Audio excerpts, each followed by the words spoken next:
this book got dark.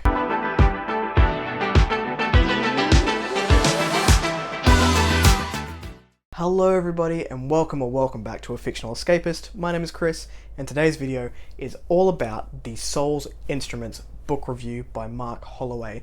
This is book 2 of The Aspect. I did review book 1 earlier this year. It is a spoiler-free review. If you do want to check it out, I'll link that card up above. So book 2 comes out today. It should be on the 31st of May locally. Go and pick it up because it takes book 1 up a notch and it gets dark, it gets gritty, it's all those things that we love. So I will try and not have any spoilers in here for book 1. This book stands on its own from the first installment. Yes, we are still carrying on from book 1 and the events of book 1 and we're seeing the consequences of some of those things, but I really think this book holds its own. So let's get into it. The Soul's Instruments by Mark Holloway. Where God is order, the aspect is chaos. We're following Kellum and Eva as they desperately try to escape the hunters.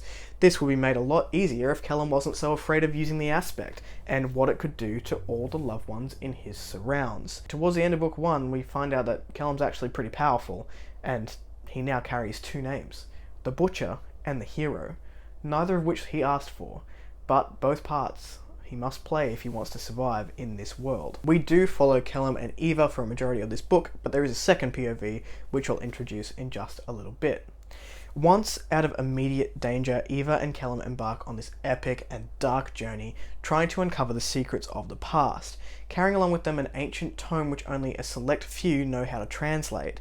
Joining them on their travels is an oversized black cat named Scarpy, who helps them survive in some interesting ways. If you like an animal companion, I have to admit Scarpy's pretty lovable. Along their travels, while they're trying to get this tome translated, they come across a town in need and pick up bits of information which suggests there is a more sinister plot in play between the political and the religious elements of this world. They're approached by a young girl asking for help and they think to themselves, we don't really have time to help, but being who they are as people, the situation accelerates and they decide to hang around and help out. They need to take action and fast if they're going to protect their new allies and get to the bottom of the monk's ploy to take over the entire empire. This little group will need to learn to trust both old and new friends when they've been burnt by friendships in the past, when trust doesn't necessarily come very easily to them, but it is now a necessity of their lives to learn to trust these people.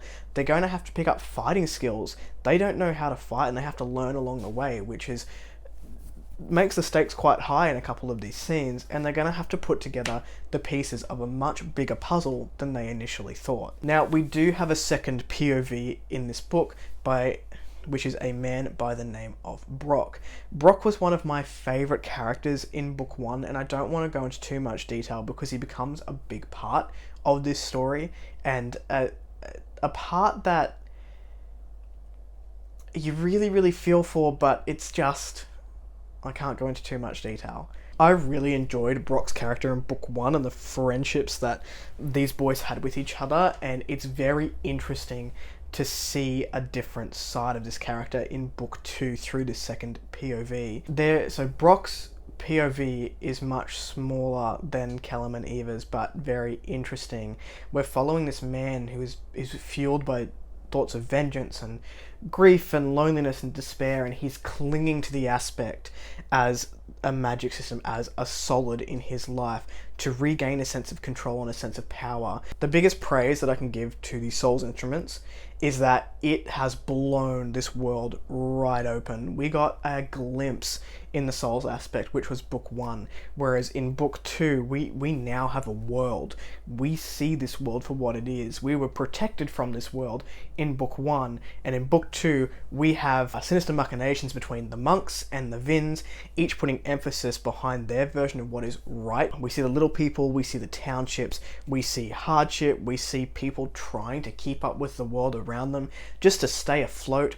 We see towns of death, we see destruction, but more importantly, through all of that, we see how hope resonates within each of these different places that we visit and what that looks like. for our characters. We follow paths to nowhere, we follow roads full of promises for the future, and we're introduced to tavern and shop owners who I expect will play a bigger part in the future. My favourite part of this book has got to be the magic of the aspect. We got to see much more of what the aspect can do.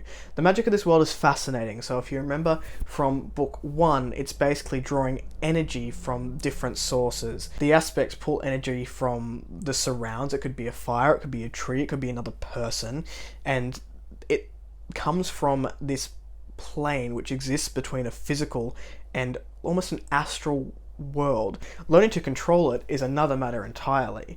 We see how this power can be used for good, we see how this power can be used for evil, we see how powerful it is, we see how powerful it can be when it's under control, and we also see the other side of that and how much destruction it can cause when it's not under control. Book 2 gives this magic a knowledge base.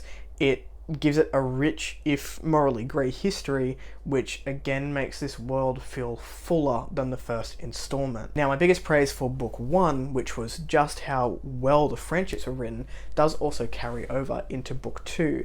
Holloway still shows off his abilities to build these relationships to the point that you can't help but root for them. My criticism of the relationships is that our main protagonist, Callum, still feels very innocent, even though he's had to do some horrific things, and he's trying to be good, but battling these two personas, and he just doesn't quite feel like someone who's burnt by all the things that he has to do. There is definitely references to it, but just reading his character still feels very innocent to me. I think I would like it if he had a little bit more grit just from what he's had to do up until this point in the story. That being said, Holloway has some very, very sweet and tender moments in these books which you can't help but smile at. Just building those relationships up, not necessarily romantically, but in friendships and in just random interactions with people in the world. It's things that you and I have done, and it will put a smile on your face.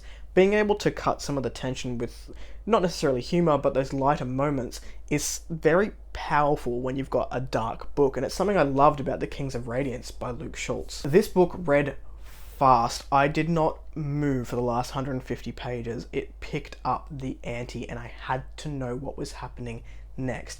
Every time that I put it down, my brain would be like, no, we're going to go and pick that up and we're going to finish it. And I did. I finished it in 2 sittings, I believe. So it reads very fast. It builds a lot upon book 1 and makes this world more believable, more real to the reader, which I think is just great. And I had such a good time with it. I can't wait to see what Holloway does with this world. Giving this one a rating, I hit a 4 out of 5. Just some of those, nitpicky things with the main character, but that is just me. That's it. That is the Souls Instruments review. If you like the content, give it one of these. If you want to see more of it, then click subscribe at your will, and I will catch you in the next video. Ciao.